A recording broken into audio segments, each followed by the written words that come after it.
As I said at the top of the show, we're going to be talking to Peter Hans, the president of the new community college system, who was just named in May. So, Peter, welcome to Education Matters. Well, thank you, Keith. I appreciate all you do on behalf of public education. Well, thank you. Well, it's great to see you too. I mean, personally, we've known each other for a few years. We were saying before we got taped that when we first met, I was a fairly new dad, and now that child is a freshman in college. So that marks our time. I want to give for our viewers, thank you, Peter. For our viewers, give you a little bit of your bio. I mentioned you are the 9th community college president. You've been around education for quite a while, actually. You served a six-year term on the board of the community college, the State Board of Community Colleges. You were vice chair of that board. You served on the North Carolina UNC Board of Governors. They're in the news a fair amount. A little bit. For 12 years, including 2 years as chairman. And then, I think when you and I first, and you also worked in the last 2 years for UNC System President Margaret Spellings. And you've got a lot of other political work, both for Republican candidates like Locke Faircloth and Elizabeth Dole, as well as you and former Democratic Lieutenant Governor Dennis Wicker have done a lot of government affairs stuff together. That's right. So, that's right. Very bipartisan. Yeah, exactly. Which is actually a good place to start, because you're in some ways a little bit of a throwback in that particularly when it comes to education. I started the Public School Forum 5 years ago this month. Shortly after I started, I want to say it was within a few months, I went to a panel discussion featuring all of our state's education leaders.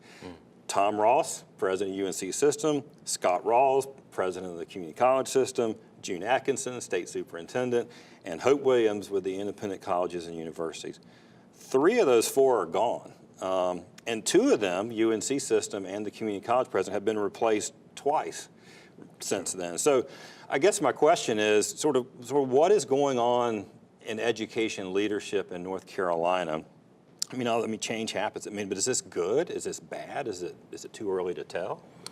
Well, it's a challenging time in public life, I think, inside out of education and outside. But these are tough jobs. Now, I'm happy that Hope Williams is still at the independent colleges and universities, and of course Scott Rawls is coming back to North Carolina to be the new president of Wake Tech. He's a great leader and a good friend.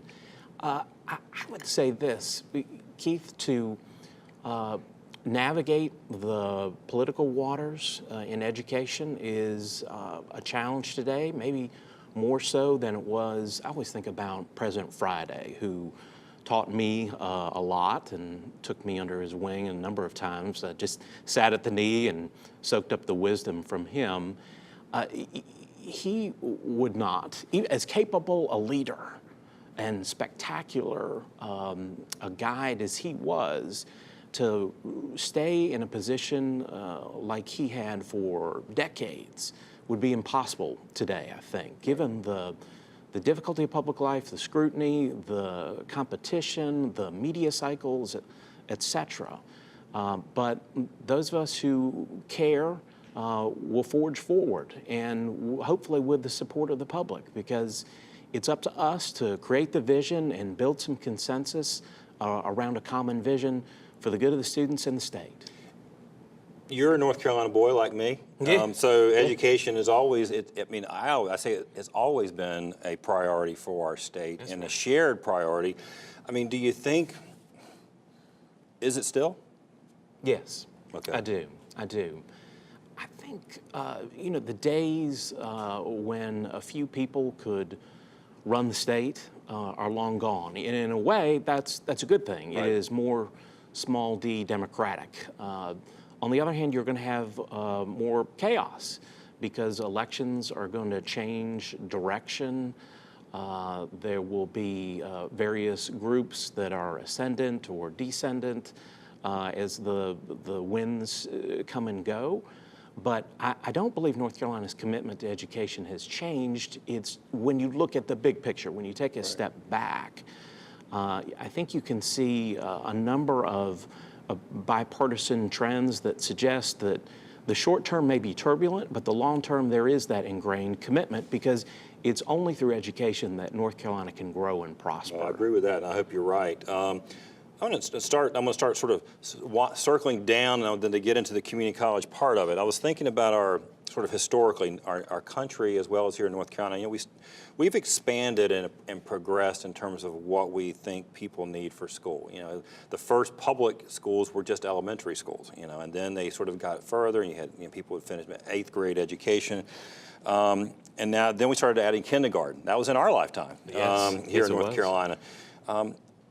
Why have we not begun seriously talking about that we need to also expand 2 more years at least, and so K-12 becomes K-14, and that everybody needs that? Do you think that's, I mean, can you imagine a better long-term investment, I guess, would be one of my questions. Well, it's increasingly clear that all North Carolinians are going to need credentials beyond high school to succeed.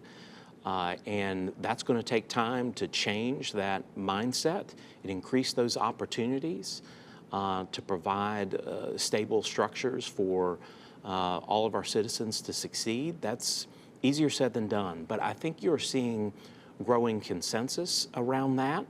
I believe that all the experts tell us, but even common sense just would inform us that with the change in the workforce and the need for increased skills, the number of North Carolinians with credentials, high quality credentials beyond high school, will increase. Now we're seeing a little bit of this already formalized through the dual enrollment structure with the public school community college partnership. Right. Well, we're going to get into, I want to get much more into that. We're getting ready to take a quick break because I want to get into the idea of the K-12 partnerships, as well as, you know, the idea of the sort of increasing credentials thing. So just stick around with us. We're going to be back after a commercial break, and we'll continue our conversation with North Carolina Community College System President Peter Hans. But before we go to break, see if you can answer this question. True or false? Many community college students transfer into traditional four-year colleges, including the UNC system. Last year, what % of students who transferred to UNC system schools came from community colleges? Education Matters is brought to you each week in part by Paragon Bank, serving others, enriching lives.